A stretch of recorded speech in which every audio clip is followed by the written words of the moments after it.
All right, well, I get to preach a short message to you called What's in Your Hand? What's in your hand? Every time we get together, we want to teach the Word of God in a very real, relative way. Just explain it and show how life-changing it can really be. And so I hope we can do that tonight. And I encourage you to participate in whatever way you feel led to do, to answer my questions, to tell me something is good, or whatever the case may be. But listen well and engage in that way. It makes the experience better for everybody. And so our mission at Connect Us Church is to connect you to God's next step for your life.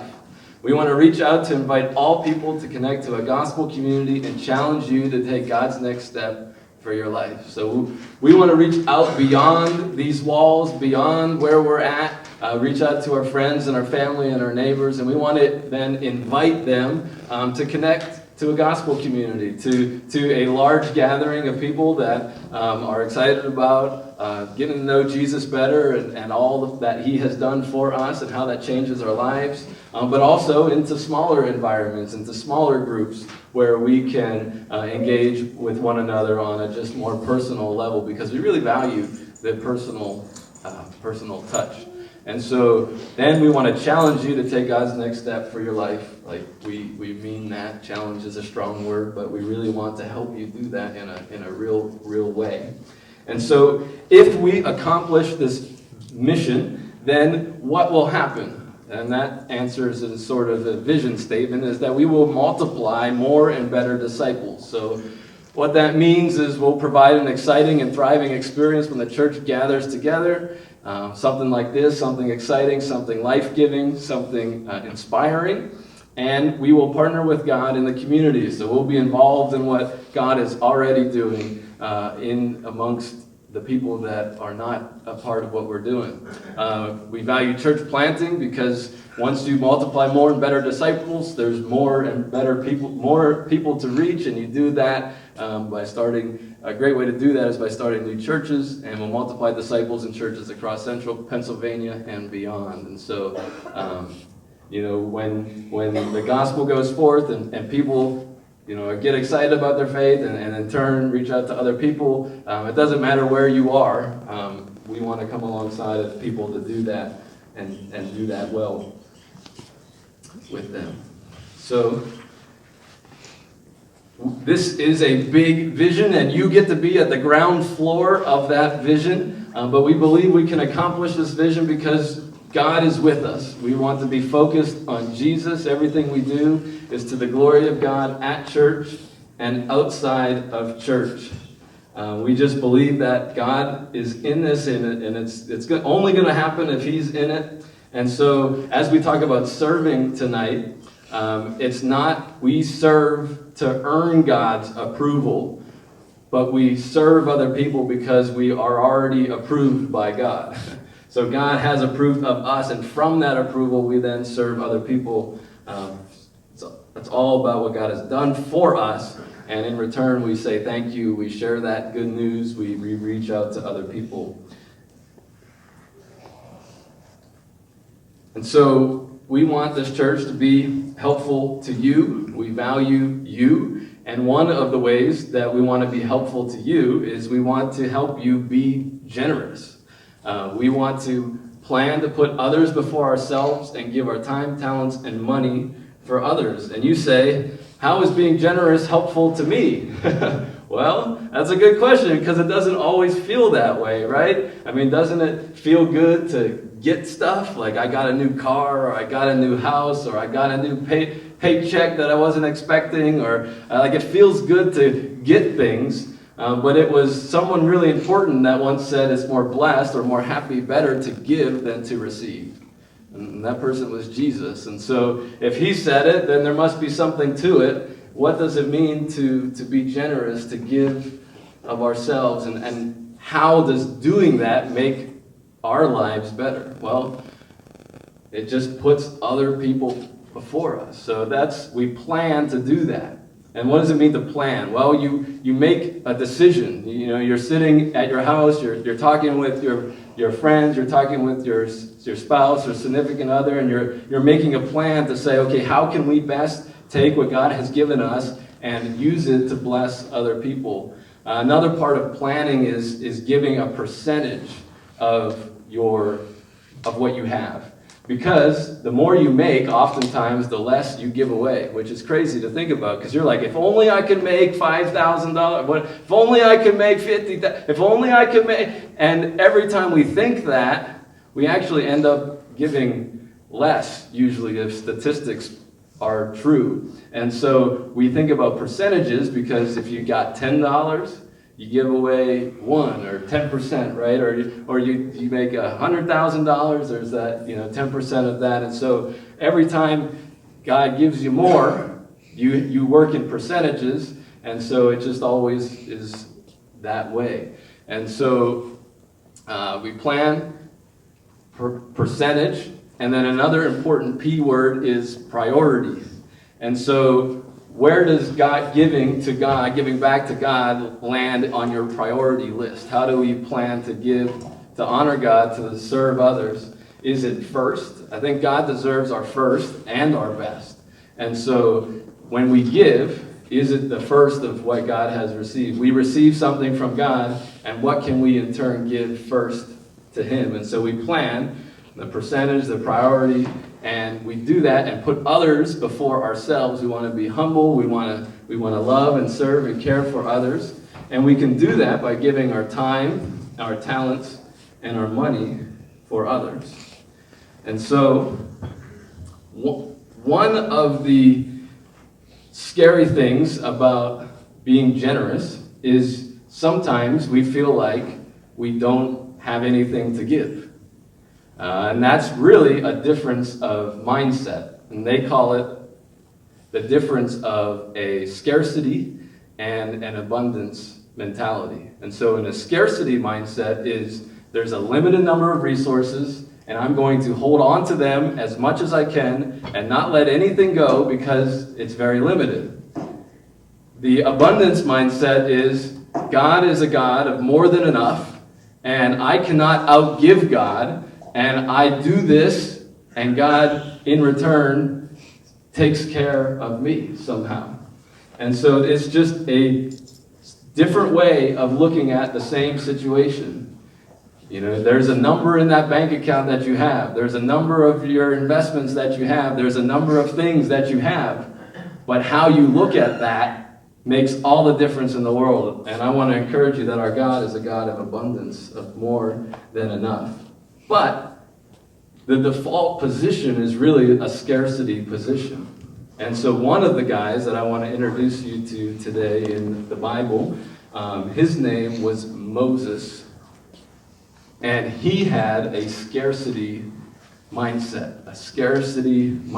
Moses did. If you don't know who Moses is in the Old Testament of the Bible. It's like right at the beginning. If you open the Bible at the beginning, you'll see Genesis, and then there's Exodus. And so Moses' ancestors had been in the country, the nation, the kingdom of Egypt for 430 years. And so it's into that Moses is born. And during the time when Moses is born, the king of Egypt, the Pharaoh, he saw Moses' ancestors, his people, they were growing in number. Like there was lots and lots of these people, the Hebrew people, the Israelite people. And there were so many of them, and as the Pharaoh often, or as the leader of anything does, they're like, wow, all these people are coming and they're going to take over. So we better enslave them. And so we want to control them. And so that's what Pharaoh did. And he put the Hebrews into slavery work, really was oppressive and abusive in many ways. And so one of the things also that the Pharaoh did to limit the growth of this people group inside his country was he was going to kill all of the newborn babies that were being born by throwing them into the Nile River. And so when Moses was born, he should have been killed. But his parents put him in a reed basket and floated him down the Nile River. And you remember who picked him up in the river? Pharaoh's daughter. And Pharaoh's daughter found this little baby and was said, "Oh, he's so cute. We got to take care of him." And so she, of course, is too wealthy or too, important to take care of a little baby. So she goes to find somebody to take care of Moses, who just so happened to be Moses' mom, which is an incredible part of that story. But Moses grows up under the care of his mom in the palace of Pharaoh. And so this is the upbringing of Moses. And Moses then, when he's 40 years old, Moses has a knowledge of who his people are. He has a knowledge of the oppression and the slavery that they have endured. And he sees an Egyptian abusing one of his brothers, or one of his Hebrew people. And so Moses gets upset, and he actually kills this Egyptian guy.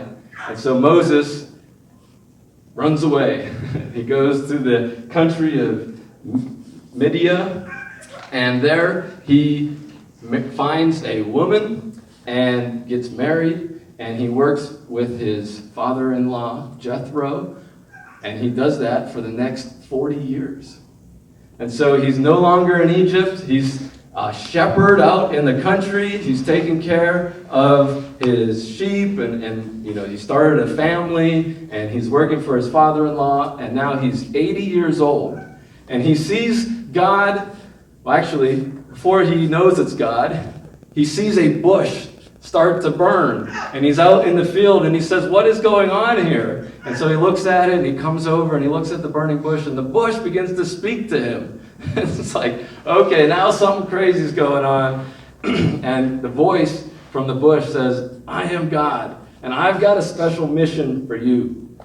So you would think that if God spoke to you in an audible voice in a burning bush that wasn't being consumed, that you would listen and that you would want to do whatever it is God told you to do. And that doesn't always work that way. But Moses, he was 80 years old when this happened, and God gave him this specific mission. And so often we let time get in the way or be an excuse to do what God has called us to do. So for some of us, maybe it's, wow, I'm a little old, and I don't know if I can do this anymore. And say, well, God called Moses when he was 80 years old to go back to Egypt and to take his people out. It's like, there's no time that's given to you by God that isn't your time to give and give back to God and to serve and the other people. And so I encourage you, no matter how old you are, that God's got something for you.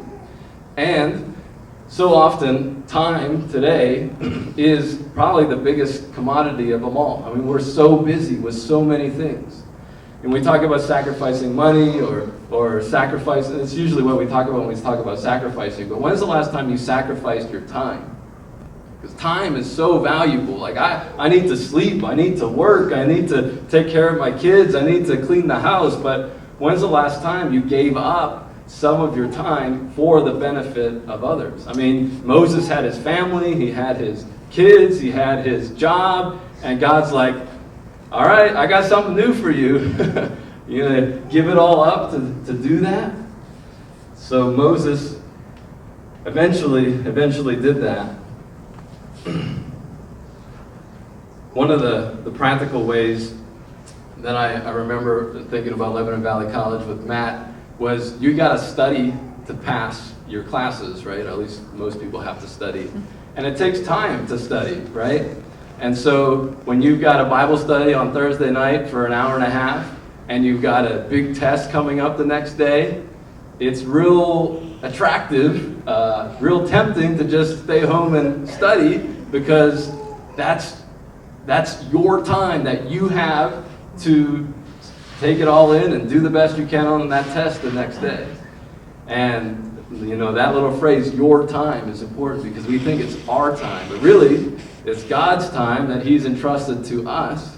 And I was a firm believer, and certainly there's times where you gotta, not go to Bible study and study for the big test the next day, and that's really important, and you gotta do that. But I was a firm believer in, if I can take an hour to give to God and be a part of a community of people that was encouraging and praying for me and I could learn, strengthen my faith, and I could give an hour to God, then I think He would bless the other time I spent studying more than if I just decided, I don't need that this week. I got more important things to do. So I was always a big believer in that. You got to make time to be with God and His people. So we want to be generous with our time. So Moses eventually accepts this responsibility to go and to lead the Hebrew people out of Egypt, to be the leader of the Exodus. But it's not easy. So in Exodus chapter 4, if you have your Bible, I encourage you to turn there. Again, the verses will be on the screen. But it wasn't like God showed up and He obeyed. Moses said, he protested again. What if they don't believe me or listen to me? What if they say the Lord never appeared to you? I mean, Moses is so worried that the people aren't going to believe him. And this was his answer. The Lord asked him, what is in your hand? Ask the person next to you. This is interactive time. What is in your hand? Come everybody. What is in your hand? No, say, what is in your hand? What is in your hand? There we go. Say it again, louder. What is in your hand? What's in your hand? There we go. What is in your hand? We're practicing. What is in your hand? God asked Moses. And Moses is like, a shepherd's staff. I mean, that's my job. It's normal, everyday life. This is what I have in my hand. God, why are you asking me this? And God wanted to show Moses something. He said this, throw it down to the ground, the Lord told him. So Moses threw down the staff, and it turned into a snake, and Moses jumped back. Pretty miraculous. And then the Lord told him, reach out and grab its tail. So Moses reached out and grabbed it and turned it back into a shepherd's staff in his hand. So I don't know about you, I'm not a big outdoorsy person, and I don't like snakes. But I do know that you're not supposed to grab a snake by its tail, right? Because if you grab it by its tail, what will happen? The head is going to whip around and bite you, right? God tells Moses to grab it by the tail. And so often in life, we grab things by the head because we want to control it. We want to be in charge of it. We want to hold it. And God's saying, do you trust me with what is in your hand? Do you trust me? Do you want to hold it by the tail? And so I believe that whatever God has given to you, He's asking you that same question. Do you trust me with what I have given to you? Or are you trying to do it your way? God's way is better than your way. Let's do it God's way. But that wasn't good enough. That special sign, there was other signs there that happened. And Moses said, oh Lord, I'm not very good with words. I've never have been, and I'm not now, even though you have spoken to me. I get tongue-tied, and my words get tangled. Moses is like, yeah, you might be who you say you are, and you might give me this, but it involves speaking, and I don't speak well, or I don't speak good. But God wants to remind him that what I have given you is enough. What I've given you is enough. But Moses is like, he still doesn't get it. And so, the Lord asked Moses, who makes a person's mouth? Who speaks, whether people speak or do not speak, hear or do not hear, see or do not see? Is it not I, the Lord? Now go, I will be with you as you speak, and I will instruct you in what to say. We think, I'm not good enough. I don't speak well enough. I'm not smart enough. I'm not this. I don't have enough. And God's like, I am enough. I am smart enough. I am good enough. I am this for you, even though we might not feel that about ourselves. And so in Christ, we are more than enough. We have more than enough. And so Moses doesn't get it. And he pleads, Lord, please send anyone else. He just had enough of it. He's like, God, I can't take this anymore. Please send anyone else. And God, look at God's response. The Lord became angry with Moses. I don't know about you, but I don't want God to be angry with me because I'm not getting it. I'm too stubborn. I'm not understanding all that God is trying to tell me, that what's in your hand, it's enough. It's, do you trust me with it? And eventually God's like, come on, man. So finally, God says, I'm going to send your brother Aaron to go with you. And it's like, Moses, this is going to happen whether you do it or not. And so you might as well just do it. And I think he says that to us a lot of times too. God's on the move. He's working. He's moving. He's doing stuff. And it's like, he's going to do it with you or not. And so I want to be on board with what God is doing. And so finally, Moses gets it. And with the staff in his hand, Moses took his wife and his sons, put them on a donkey, and headed back to the land of Egypt. In his hand, he carried the staff of God. It's interesting. Now, this thing that's in his hand is now, he recognizes whose it is. And with the staff in his hand, he goes and he says, what the Lord says, I will show you that I'm the Lord. Look, I will strike the water of the Nile with this staff in my hand, and the river will turn to blood. And so Moses performs all these signs and these miracles with this staff in his hand. And then Moses says that people were ready to leave. Moses raised his hand with that staff over the sea, and the Lord opened up a path through the water with a strong east wind, and the wind blew all that night, turning the seabed into dry land. God wants to take what's in your hand and do some amazing, miraculous things with it. So what's in your hand is your talents, your abilities, what God has gifted you with. And so we want to be generous with those things.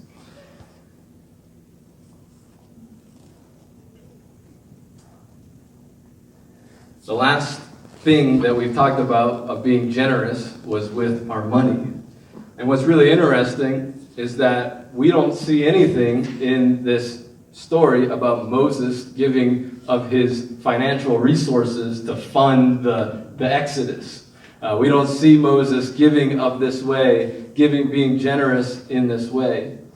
But I want to show you maybe the reason why that was the case. Because ultimately, we are generous because God is generous to us.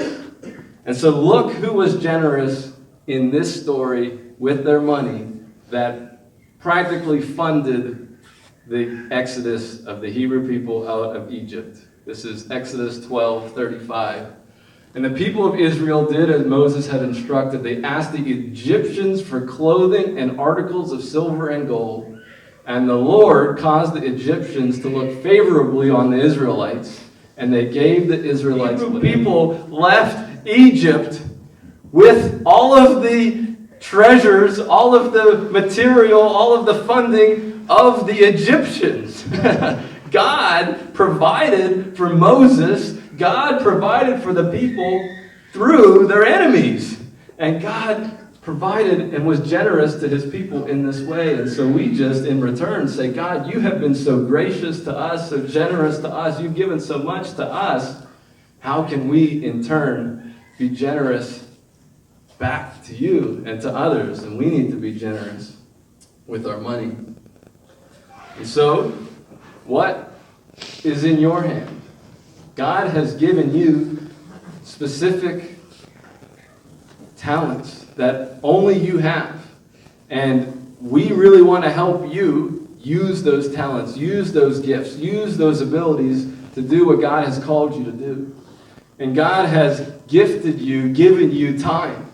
And we want to encourage you to give that time for other people and serve other people, be there with other people, make time for other people. And God has given you financial resources. And we want to encourage you to be generous with what God has entrusted you, because he has been so generous to us. And so we can be generous to other people. And so again, we might think, I don't have enough. I'm not good enough. But God asked that simple question, what is in your hand? And it's more than enough.